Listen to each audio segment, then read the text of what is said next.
नमस्कार, आप देख रहे हैं न्यूज 24। में हूं आप सभी के साथ विपनेश माथुर और ब्रेकिंग विद एजेंडा में आप सभी का स्वागत है। लाउड स्पीकर तो बहाना है, हिंदू मुसलमान कराना है। महाराष्ट्र में सियासी स्पीकर बहुत लाउड हो चुका है। राज ठाकरे ने सरकार को 4 मई का अल्टीमेटम दे दिया है। शिवसेना राज ठाकरे पर पलटवार कर रही है।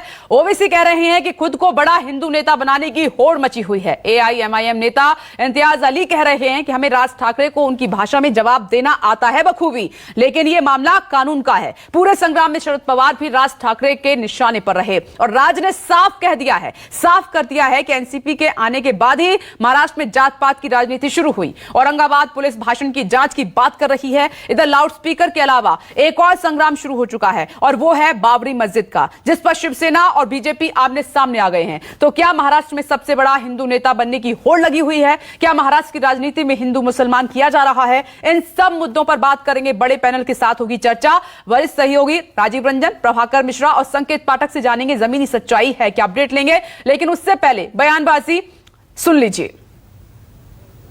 3 तारखेला ईद आहे।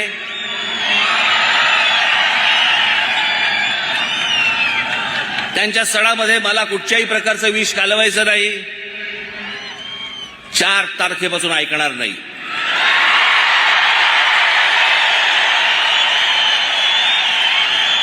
माझी महाराष्ट्रातल्या सर्व तमाम हिंदू बांधवांना, भगिनींना माझी विनंती आहे, हात जोडून विनंती आहे,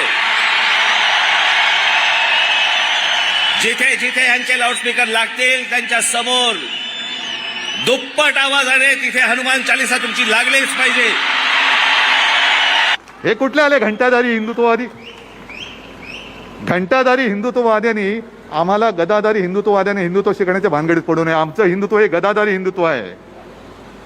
जिकडे हनुमान चालीसा असेल, पण रामदास स्वामींनी सुद्धा मारुती स्तोत्र लिहून ठेवले, अप्रतिम आहे। भीमरूपी महारुद्रा, ते भीमरूप आणि महारुद्र काय असतं ते शिवसेना जर तुम्ही अंगावर आलात तर दाखवायला कमी पडणार नाही, कारण आमचं हिंदुत्व हे हनुमानाच्या गदेसारखं गदाधारी आहे। ये बयान आपने सुने। पैनल हमारे साथ मौजूद है। डॉक्टर वागीश सरस्वती जी हमारे साथ मौजूद हैं। जनरल सेक्रेटरी एमएनएस किशोर तिवारी जी हमारे साथ जुड़ गए हैं, लीडर हैं शिवसेना के। साथ ही मेरे 3 सहयोगी इस वक्त आपको टीवी स्क्रीन पर नजर आ रहे हैं। लखनऊ से राजीव रंजन, नोएडा से प्रभाकर मिश्रा हमारे साथ मौजूद हैं, औरंगाबाद से संकेत पाठक मौजूद है। लेकिन अपडेट के लिए सीधे संकेत में आपका रुख कर रही हूं। राज ठाकरे के अल्टीमेटम के बाद माहौल क्या बना हुआ है वहां?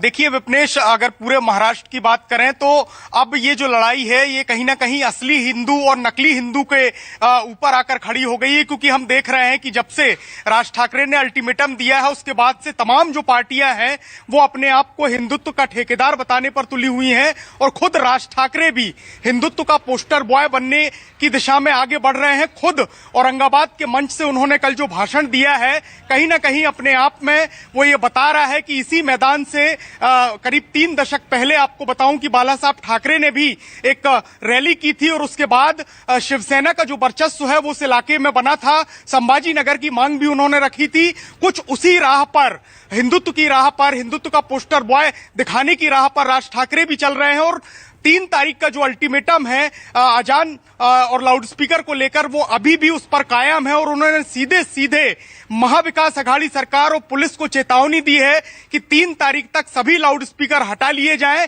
नहीं तो हनुमान चालीसा उसके सामने बजाया जाएगा। एक और अहम बात मैं आपको बताऊं कि महाराष्ट्र सरकार इस पूरे मामले को लेकर नजर बनाए हुए है। जिन 16 शर्तों के साथ राज ठाकरे की रैली को परमिशन दी गई थी उसमें कुछ शर्तों का उल्लंघन हुआ है। इसकी जांच की जा रही है और हो सकता है कि आयोजकों के खिलाफ मामला भी दर्ज हो जाए। लेकिन सबसे बड़ी बात जो राज ठाकरे की रैली से निकलकर सामने आई है, हमने देखा है कि अब तक अपनी रैलियों में राज ठाकरे महाराष्ट्र के लोगों को संबोधित करते रहे हैं, महाराष्ट्र के लोगों से अपील करते रहे हैं। लेकिन कल उन्होंने पहली बार पूरे देश के जो हिंदू हैं उनको एकजुट होने और हनुमान चालीसा पढ़ने की बात कही है।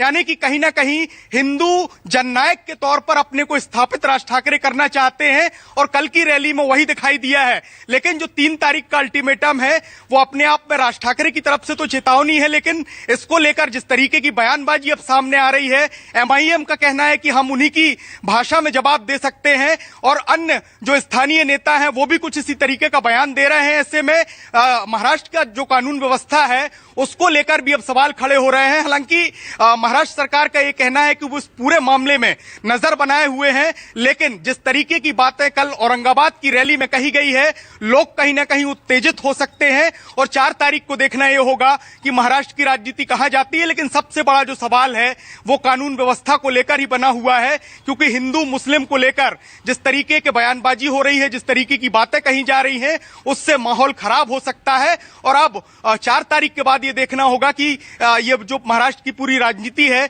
ये कहां पर जाती है और किस करवट बैठती है। बिल्कुल हो सकता है माहौल खराब, और ऐसे में जिस सरकार के ऊपर जिम्मेदारी है वो भी चुप है, बयानों तक ही सीमित है। पुलिस क्या कर रही है ये भी समझ में नहीं आ रहा है। मैं राजीव रंजन आपका रुख करना चाहूंगी। राजीव, माहौल क्या है आपने किया? मैं लखनऊ यूनिवर्सिटी के कुछ छात्रों को सुन रही थी जिनसे आपने काफी डिटेल में बात की। उनके मुद्दे दरअसल कुछ और ही हैं। वहां पर एक मुस्लिम छात्र भी था, हिंदू भी था, सभी मिलकर उन्होंने कहा कि हमारे आसपास ऐसा माहौल ही नहीं है, हम एक ही टिफिन में खाते हैं, रहते हैं, लेकिन कुछ नेताओं के दिमाग में हिंदू मुस्लिम है, उसका क्या किया जाए, उसका ट्रीटमेंट कैसा हो, जो समाज को मुस्लिम हिंदू के तौर पर बांट रहे हैं, दंगे फसाद कराना चाहते हैं।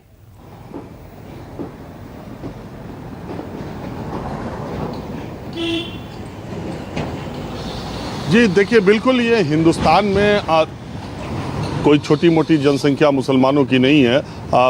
आपको पता ही है कि 20% के आसपास उनकी आबादी है। दुनिया के जितने मुल्क में मुसलमान रहते हैं उससे ज़्यादा हिंदुस्तान में रहते हैं। तो इसमें कोई दो राय नहीं है कि हिंदुस्तान हिंदू मुस्लिम सिख ईसाई का देश है, सेकुलर देश है, धर्मनिरपेक्ष देश है, या आप अगर सेकुलर कहने में दिक्कत है तो पंथ निरपेक्ष देश है, और समाज भी हमारा मूलतः वैसा ही है। लेकिन जब सियासत आती है, देखिए सियासत के अलग अलग पैमाने हैं, कभी जाति के आधार पर, कभी धर्म के आधार पर।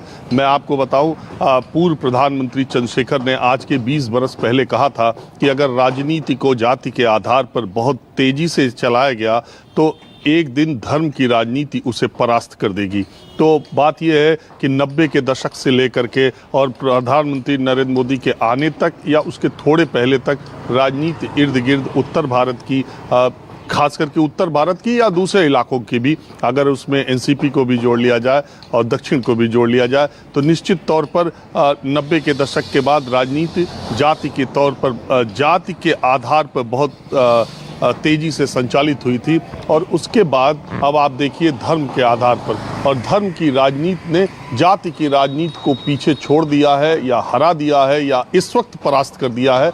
ये भी एक भारतीय राजनीति की सच्चाई है। जहाँ तक बात राज ठाकरे की है, मैं रोज़ आपसे अक्सर हम लोग लगातार, मुझे लगता है कि ब्रेकिंग विद एजेंडा में पिछले 10 दिनों से ज़्यादा वक्त हो चला है जब हम इसी बात पर चर्चा करते हैं कि ये दरअसल सियासी मुद्दा है और मूल मुद्दों से हम कितने भटके से हुए हैं। राज ठाकरे महाराष्ट्र की राजनीति इस वक्त सबसे दिलचस्प मोड़ पर पहुंच गई है। मैं अगर ये कहूँ कि 2.5 साल का कार्यकाल पूरा करने के बाद उद्धव ठाकरे के लिए राज ठाकरे जिस तरीके से परेशानी का सबब बने हुए हैं लगातार, आप देखिए उद्धव, मुझे जहां तक पता है शिवसेना की जो महाराष्ट्र आघाड़ी सरकार है उसने ये तय किया है कि रमजान तक वेट करेंगे और रमजान के बाद लाउड स्पीकर की आवाज़ कम करने, सुप्रीम कोर्ट के आदेशों के हिसाब से धार्मिक परिसरों में लाउड स्पीकर और उनकी आवाज़ के बारे में वो एक निर्देश जारी करेंगे और उसका इम्प्लीमेंटेशन शुरू करेंगे।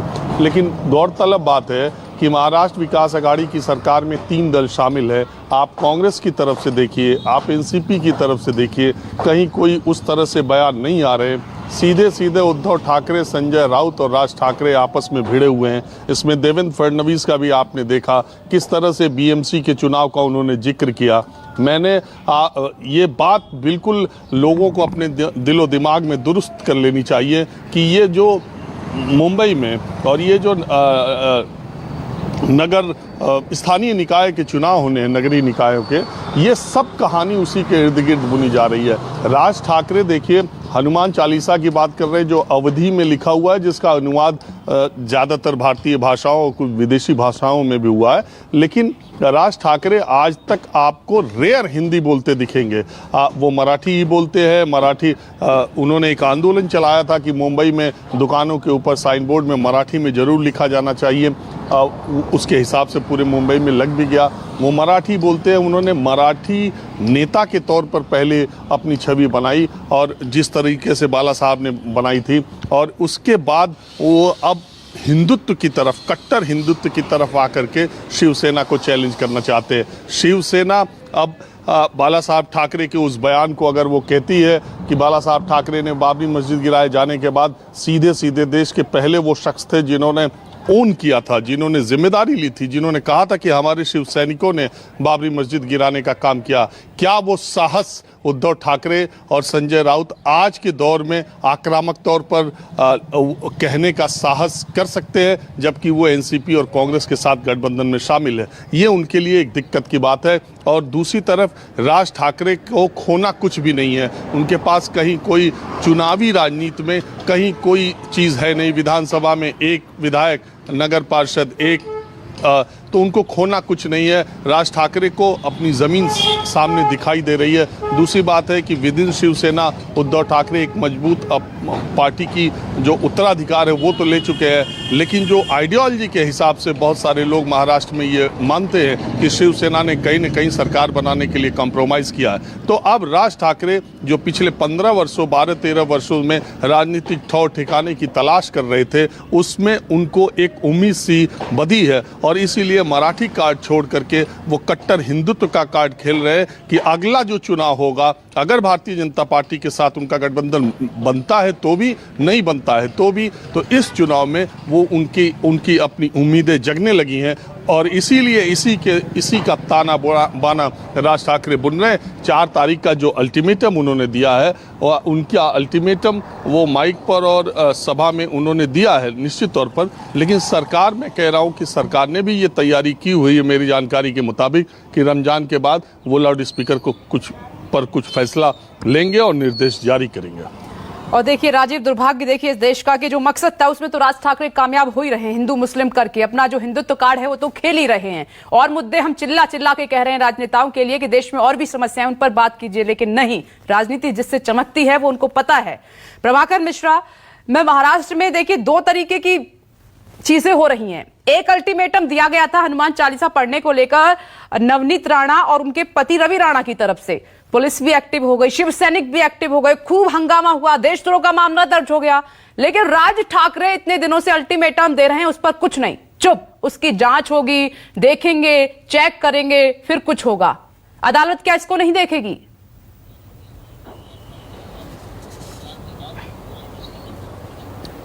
विपनेश, बड़ा सवाल यह है कि क्या जिस तरह से महाराष्ट्र पुलिस ने, महाराष्ट्र सरकार ने नवनीत राणा के मामले में एक्शन लिया था, जिस तरह से 153A लगाया गया, जिस तरह से देशद्रोह की धारा लगाई गई, क्या उसी तरह से महाराष्ट्र पुलिस राज ठाकरे के मामले में करेगी? मुझे डाउट है। इसकी वजह है वो ये कि सरकार की किसी भी कीमत पर, राज ठाकरे को पता है, सरकार को पता है, उद्धव ठाकरे को पता है कि जैसे ही वह राज ठाकरे को देशद्रोह के मामले में गिरफ्तार किया जाएगा या धार्मिक विद्वेष भड़काने के मामले में गिरफ्तार किया जाएगा, राज ठाकरे का कद बड़ा हो जाएगा। और जो वो कोशिश किया जा रहा है उधर से कि असली ठाकरे कौन, असली ठाकरे का उत्तराधिकारी कौन, जो कट्टरता बाला साहब ठाकरे में थी, वो कट्टरता तो उद्धव ठाकरे खो चुके हैं जैसे ही वो कांग्रेस और एनसीपी के साथ गठबंधन बना लिया उन्होंने। तो राज ठाकरे की कोशिश वही है कि वो बाला साहब ठाकरे की जो ठाकरे की कट्टरता है वो उसका उभार हो, और वो तब और बढ़ जाएगा जैसे ही इनकी गिरफ्तारी होगी। नहीं तो यही बात नवनीत राणा ने कही थी, और नवनीत राणा के कहते ही आईपीसी की सेक्शन 153A लगा दिया गया, जो धार्मिक विभेद पैदा करने वाली धारा है, जिसमें 5 साल की सजा हो सकती है। और उसके बाद देशद्रोह की धारा भी लगा दी गई 124A, और गिरफ्तारी भी हो गई। गिरफ्तारी के बाद आप देख रही हैं कि अदालतों में मामला एक के बाद एक चलता रहता है, सुनवाई होती रही है और अभी तक जमानत नहीं मिला है। लेकिन यहाँ पर मुझे नहीं लगता है कि मामला उसी तरह से है, मैं कहूँ कि उससे ज़्यादा ग्रेव है, लेकिन मैं नहीं देख पा रहा हूँ फिलहाल कि राज ठाकरे के खिलाफ महाराष्ट्र पुलिस उस तरह की कोई कार्रवाई करने जा रही है। जिस तरह का अल्टीमेटम दिया गया है, जिस तरह से पार्टी कार्यकर्ता सड़कों पर उतरे थे, जिस तरह से कहा जा रहा है कि अगर लाउड स्पीकर नहीं उतारा गया तो 4 तारीख को केवल महाराष्ट्र में नहीं देश भर में एक आह्वान किया जा रहा है। और हमारे दर्शक जान गए होंगे, समझ गए होंगे कि जो लोग ये समझते थे कि शिवसेना और ये मनसे केवल महाराष्ट्र में है, ये एक मिथ है, ये एक भ्रम है। ये बात पटियाला में हुई हिंसा ने साबित कर दिया कि चीज़ें जब तक नहीं दिखती हैं तब तक हम उनकी उपस्थिति का हमें अंदाज़ा नहीं होता, लेकिन जब चीज़ें बिगड़ती हैं तो पता चलता है कि महाराष्ट्र के उस संगठन का संबंध या उस संगठन की एक शाखा, एक ब्रांच है, सो पंजाब में भी है। बाद में कल को पता चलेगा कि बिहार के चतरा में है, राजस्थान के झुंझुनू में है और छत्तीसगढ़ और मध्य प्रदेश में भी है। तो मुझे लगता है कि इसको उसी ढंग से, चूंकि राज ठाकरे की हर संभव कोशिश है कि ये विवाद खूब बढ़े, हर संभव कोशिश है कि महाराष्ट्र सरकार उनके खिलाफ कार्रवाई करे, और उनको पता है कि जब कार्रवाई होगी उनका कद बढ़ेगा। और जैसा राजीव रंजन ने कहा कि इनके पास खोने के लिए कुछ नहीं है, पाने के लिए पूरी महाराष्ट्र की राजनीति पड़ी हुई है, पाने के लिए हिंदू हृदय सम्राट का वो तमगा, जो बाला साहब ठाकरे के जाने के बाद जो वो तमगा अभी उसका अनक्लेम्ड है, तो वो उनको मिलने वाला है। तो ऐसे में उनकी कोशिश यही होगी कि महाराष्ट्र सरकार उनके खिलाफ कार्रवाई करे, और उद्धव ठाकरे फिलहाल बचेंगे, वो नहीं चाहेंगे कि राज ठाकरे महाराष्ट्र में। ये प्रभाकर मिश्रा, आपने ये पॉइंट बहुत इंपॉर्टेंट उठाया है और इसको समझना होगा हर किसी को कि क्यों उन पर एक्शन नहीं हो रहा है। जो आपने एक्सप्लेन किया वही वजह नजर आती है। किशोर तिवारी जी, असली ठाकरे हम हैं, वो नहीं है, असली हिंदू हम हैं, वो नहीं है। ये आपस की लड़ाई में जो असदुद्दीन ओवैसी भी कह रहे हैं कि दरअसल ये दो भाइयों की लड़ाई है, इसमें राज्य का जो माहौल खराब हो रहा है उसकी फिर जिम्मेदारी कौन लेगा? अल्टीमेटम बार बार दिए जा रहे हैं, वार्निंग दिए जा रहे हैं राज ठाकरे, लेकिन कुछ नहीं कर रही है राज्य सरकार। 3 के बाद 4 तारीख का अल्टीमेटम हो गया है अब। नहीं, मैं आपको बता देता हूं, महाराष्ट्र के अंदर किसी को भी कानून हाथ में लेने दिया जाएगा नहीं, ये तो मैं क्लियर कर रहा हूं। प्रभाकर ने कहा कि कार्रवाई हो नहीं रही है। मैं शिवसेना के माध्यम से यही क्लियर करता हूं कि हम सख्ती से निपटेंगे, कोई भी लाउड स्पीकर यहां उतारे जाएंगे नहीं। एक बात है कि सुप्रीम कोर्ट के ऑर्डर के हिसाब से आवाज कम करने के लिए हमने पहले ही हिदायत दे दी है और उस पर कार्रवाई चल रही है, लेकिन कोई भी आकर इस प्रकार की प्रभोषक भाषा में और उत्तेजक भाषा में अगर कुछ करना चाहते हैं तो हमारे पुलिस उस पर कार्रवाई कर रहे हैं और आपको कार्रवाई दिखेगी। लेकिन मैं बताता हूं कि मनसे का कोई यहां पर प्रभाव नहीं है और 4 तारीख को कहीं कोई लाउडस्पीकर वगैरह लगेगा नहीं, और जो इनके कार्यकर्ता कहीं पे लगाने का ट्राई करेंगे तो पुलिस उनको निपट लेगी। हमने तो डिसाइड किया है कि महाराष्ट्र में सरकार की वो धज्जियां उड़ा रहे हैं, सीएम ठाकरे को निशाने पर लिए हुए हैं, 15 दिन से अल्टीमेटम लगातार दे रहे हैं। आप क्या कर रहे हैं? उधर नवनीत राणा के केस में तो आपने तुरंत एक्शन ले लिया, पुलिस भी एक्टिव हो गई और शिव सैनिक भी वहां पर उग्र हो गए, तो इधर राज ठाकरे पर क्यों नहीं आपकी नजरें इनायत हो रही हैं?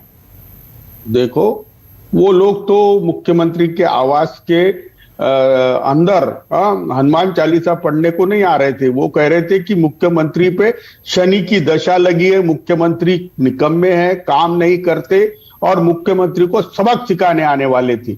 लेकिन उनको हनुमान चालीसा पढ़ने के लिए देशद्रोह का मुकदमा नहीं लगाया, जिस प्रकार वो उन्होंने अमरावती में किया, जिस प्रकार वो अपना प्लानिंग कर रहे थे।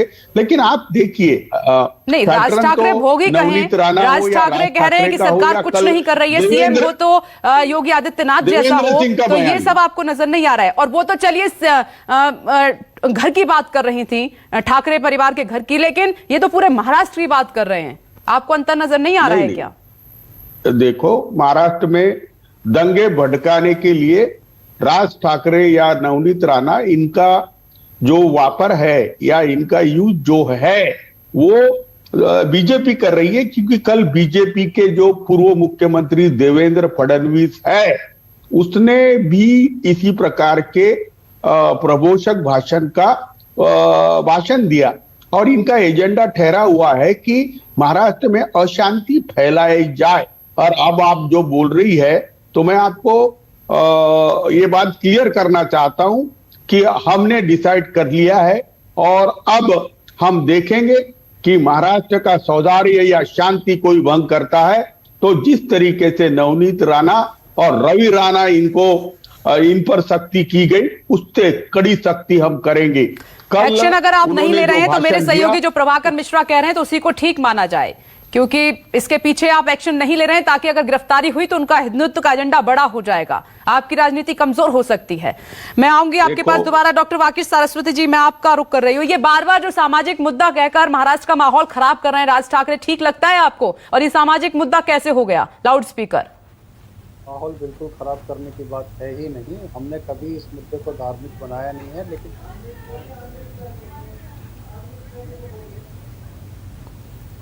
वागिश जी, आपकी आवाज हम तक नहीं पहुंच पा रही है, ठीक कराते हैं ऑडियो। अनम्यूट कीजिए अपनी आवाज को, शायद तब हम आपको सुन पाएंगे।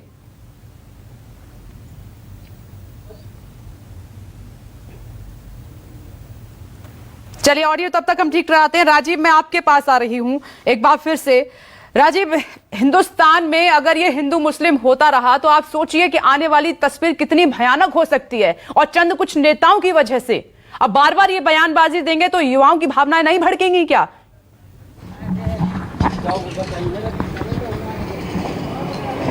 देखिए विपनेश, मैंने हमें आपसे कहा कि जब चुनाव आते हैं तो चुनाव की ये पत्ते हैं, ये चालें हैं, ये चली जाती हैं। चुनाव से पहले की बात कुछ और होती है, सरकार बनने के बाद बात कुछ और होती है। मैं इस समय लखनऊ में हूँ। योगी आदित्यनाथ ने चुनाव की घोषणा होते हुए क्या कहा था कि 80-20 का चुनाव है, और चुनाव में जिस तरह से एग्रेसिव तरीके से उन्होंने भाषण दिया, जिस तरह से बातें की, सिर्फ योगी आदित्यनाथ ने नहीं, सब दलों की तरफ से जिस तरह की बातें की गई, वो अपने अपने वोट बैंक को दुरुस्त करने की बात थी। एक बार योगी आदित्यनाथ जब मुख्यमंत्री दोबारा चुन लिए गए, आप 1 महीने के बाद जो पहला बड़ा निर्णय था वो तो ये था कि राशन को, जो फ्री राशन मिल रहा है उसकी मियाद बढ़ाई जाए। मेरी समझ से पूरे देश के लोग ये मानेंगे कि दूसरी सरकार जो योगी आदित्यनाथ की आई है उसमें सबसे बड़ा निर्णय, क्योंकि योगी आदित्यनाथ की छवि को आप जानती हैं, दुनिया जानती है, उसके बावजूद इस लाउडस्पीकर विवाद पर योगी आदित्यनाथ ने जो फैसला किया,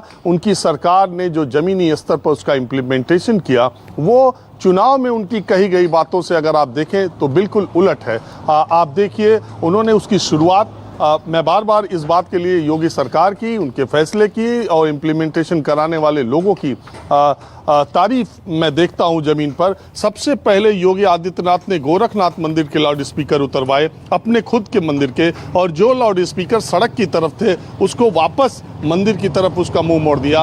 उनके ठीक योगी आदित्यनाथ के मंदिर के बगल में मुस्लिम बस्ती है और वहां पर 5 मस्जिदें हैं। उन 5 मस्जिदों के पास प्रशासन और शासन के लोग गए और बाकायदा उनसे रिक्वेस्ट किया कि अजान के लिए जितने लाउड स्पीकर की ज़रूरत है आप उतनी लगाएं, दूसरे को डिस्टरबेंस ना हो। और बहुत ही सहजता और सरलता से मुस्लिम समुदाय के लोगों ने इस फैसले को लिया। ये सिर्फ गोरखपुर की बात नहीं है, ये उत्तर प्रदेश के कोने कोने की बात है। कम से कम 8 जिलों में मैं खुद जाकर के मैंने मुस्लिम मस्जिदों से जाके कार्यक्रम भी किया, लोगों से बात भी की, मस्जिदों से, मुसलमानों से अजान के वक्त भी जाकर के बात की। लखनऊ में सबसे बड़ी जो टीले वाली मस्जिद है, बहुत सारे लोग, सबसे बड़ी तो नहीं है लेकिन बड़ी मस्जिद है, बहुत सारे लोग वहाँ जाते हैं, वहाँ के भी इमाम ने, सब जगह उनकी तारीफ की गई। तो चुनाव के पहले की बातें और चुनाव के बाद की बातें अलग होती हैं। इसी देश में बटन यहाँ दबाओ, करंट शाहीन बाग में लगे, ये भी चुनाव से पहले कहा गया। इसी देश में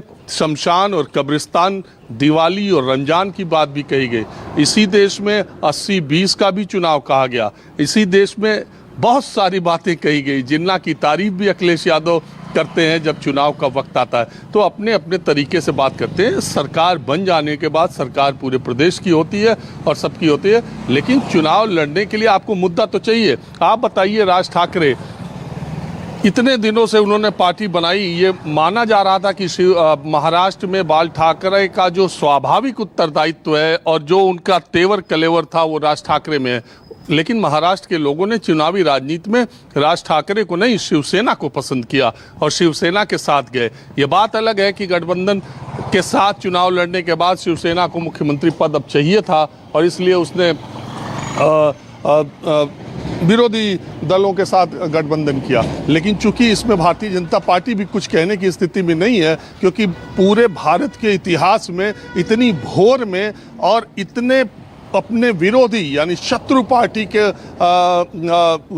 नेता को उप मुख्यमंत्री के साथ, मुख्यमंत्री अकेले दो, मुख्यमंत्री और उप मुख्यमंत्री एनसीपी के अजीत पवार और देवेंद्र फडणवीस 4 बजे भोर में शपथ ले चुके हैं, तो बीजेपी कुछ कहने लायक भी नहीं है, क्योंकि वो भी एनसीपी से हाथ मिलाने के लिए तैयार थी।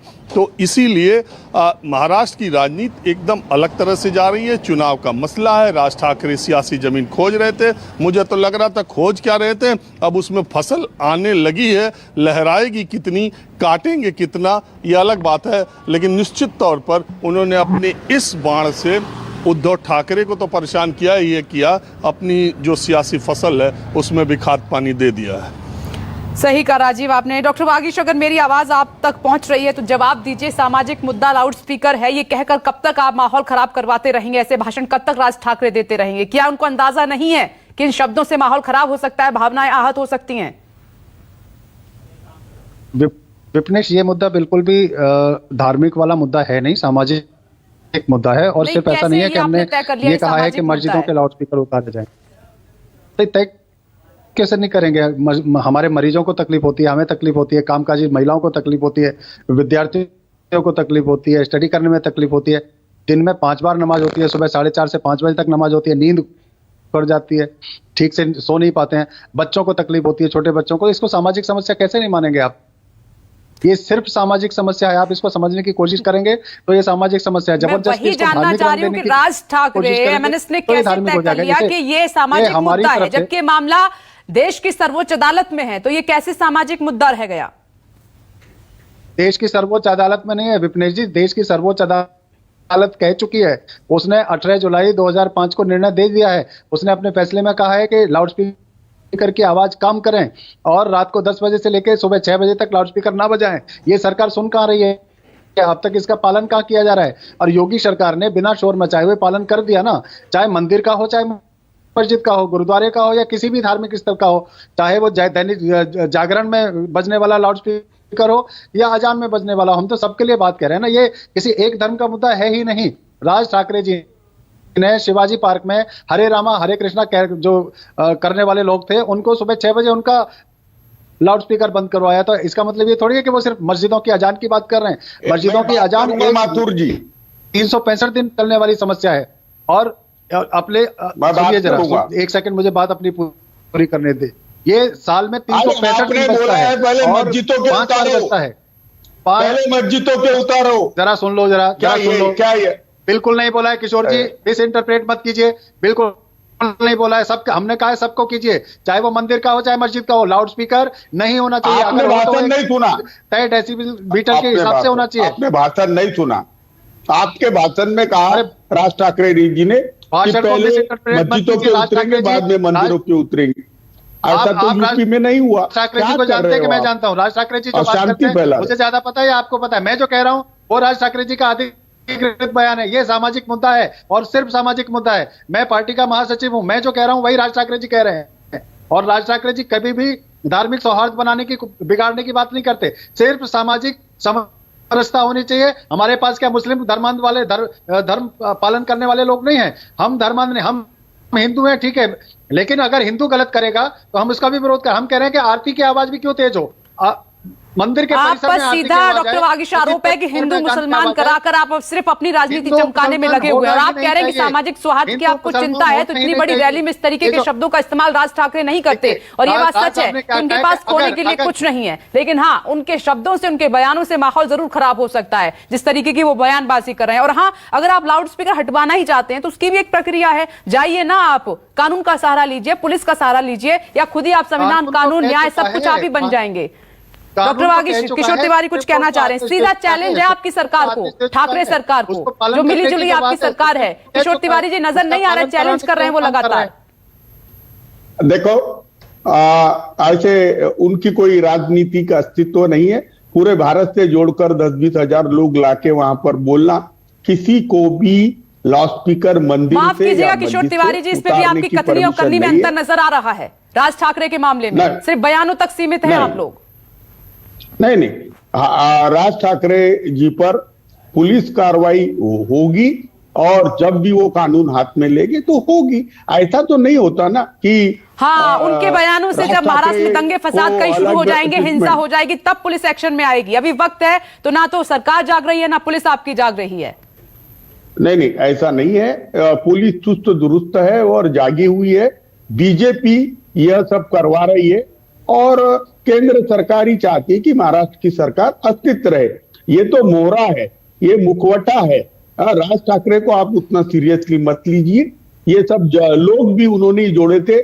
स्टेज भी बीजेपी ने बना के दिया था और पब्लिक सिटी भी बीजेपी ने पूरे देश की जनता ने राज साहब को सीरियसली लिया है। चैलेंज हमारे सामने आएंगे।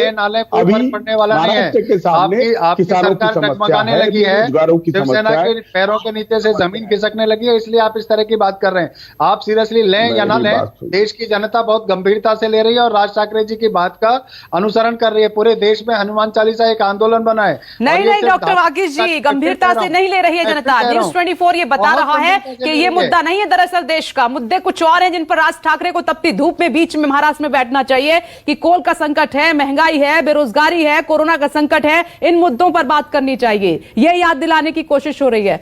प्रभाकर मिश्रा, क्या वक्त नहीं आ गया है ऐसे नेताओं पर बैन लगा दिया जाए, अदालतें खुद संज्ञान लें, इनका बॉयकॉट कर दिया जाए जो इंटेंशनली सर्वधर्म वाले देश में हिंदू मुस्लिम कराने की कोशिश कर रहे हैं और अपनी राजनीति चमका रहे हैं, और इसमें सब पार्टियों के नेता शामिल हैं?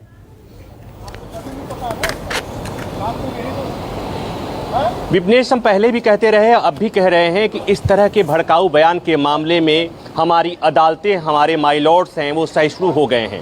उन्हें कुछ बुरा नहीं लगता। बुरा तब लगता है जब कोई घटना घट जाती है। दिल्ली हाई कोर्ट के एक जज का ऑब्जर्वेशन में एक बार फिर अपने दर्शकों को याद दिला दूं, जहां पर एक भड़काऊ बयान के मामले में जज महोदय ने कहा था कि वो बयान मुस्कुरा कर दिया गया था। तो ऐसे में ये बताने के लिए काफ़ी है कि हमारी अदालतें इन चीज़ों को लेकर के बहुत ज़्यादा गंभीर नहीं हैं। और दूसरी बात, आपने कही सरकारों की, आपने कही पॉलिटिकल पार्टियों की, तो ये सबने देखा है, पूरा देश गवाह है कि इस तरह का भड़काऊ बयान देने वाले का किस तरह से पदोन्नति होती है, पार्टी में उसका कद किस तरह बढ़ता है। और जब आप इस तरह के बयान पर किसी को रिवार्ड मिलेगा तो जाहिर सी बात है कि इस तरह की प्रवृत्ति पर रोक नहीं लगी। विपनेश और राजीव रंजन ने एक बात कही थी कि चुनाव के पहले राजनीतिक पार्टियों ऐसे ही मुद्दे तलाशती हैं और ऐसे मुद्दे पर चुनाव होता है, लेकिन चुनाव के बाद सरकारें उस तरह का काम नहीं करती। लेकिन माफ कीजिएगा, मैं इसमें चीज और जोड़ना चाहता हूं कि भले ही पॉलिटिकल पार्टी, सरकार किसी और मुद्दे पर आ जाए और बाद में सुशासन करने लगे, लेकिन आम आदमी के मन में जो जहर बैठ जाता है, जो दुर्भावना आ जाती है, उसका इलाज रातों रात नहीं हो सकता। उसका इलाज किसी सियासी पार्टी के पास, किसी सरकार के पास नहीं होती। और नतीजा आपके सामने है। वो नतीजा कभी पंजाब के पटियाला में दिखता है, कभी दिल्ली के जहांगीरपुरी में दिखता है, कभी मध्य प्रदेश के खरगोन में दिखता है, और कभी तैयारी के रूप में अयोध्या में, और कभी धूले में दिखता है। तो विपनेश, मुझे लगता है कि यही माकूल समय है और इसीलिए हम लगातार 10 दिन से अधिक समय से लगातार इस मसले पर बात कर रहे हैं कि पॉलिटिकल प्रोपेगेंडा को बस्ट करना मीडिया की जिम्मेवारी है। और न्यूज़ 24 इसलिए लगातार इस मसले को उठा रहा है कि इस प्रोपेगेंडा पे बात मत कीजिए, जमीनी मुद्दों पर बात कीजिए, उन मुद्दों पर बात कीजिए जो आम आदमी के जनजीवन को प्रभावित करने वाले मुद्दे हैं। और वो मुद्दे हैं महंगाई, वो मुद्दे हैं बेरोजगारी, वो मुद्दा है बिजली की समस्या, और पता नहीं पीने की पानी की समस्या, और पता नहीं कितनी समस्याएं देश में विपनेश जिस पर सियासत किया जा सके। लेकिन चूंकि ऐसे मसलों पर सियासत करने पर वोट की फसल अच्छी नहीं होती, इसलिए पॉलिटिकल पार्टियां। और प्रभाकर मिश्रा, हम तो न्यूज़ 24 उन युवाओं को, हिंदुस्तान की जनता को समझाने की कोशिश कर रहा है, जागरूक करने की भी कोशिश कर रहा है कि नेताओं के झांसे में मत आइए, बहकावे में मत आइए, क्योंकि ये आपके मुद्दे नहीं उठा रहे हैं, सिर्फ अपनी राजनीति चमका रहे हैं। इसीलिए उनका जागरूक होना भी जरूरी है। औरंगाबाद से मेरे सहयोगी संकेत पाठक जुड़े हुए हैं। संकेत, मुझे जल्दी से अपडेट दीजिए, महाराष्ट्र में सरकार हाई लेवल मीटिंग कर रही है इस वक्त, क्या वो अल्टीमेटम को लेकर है?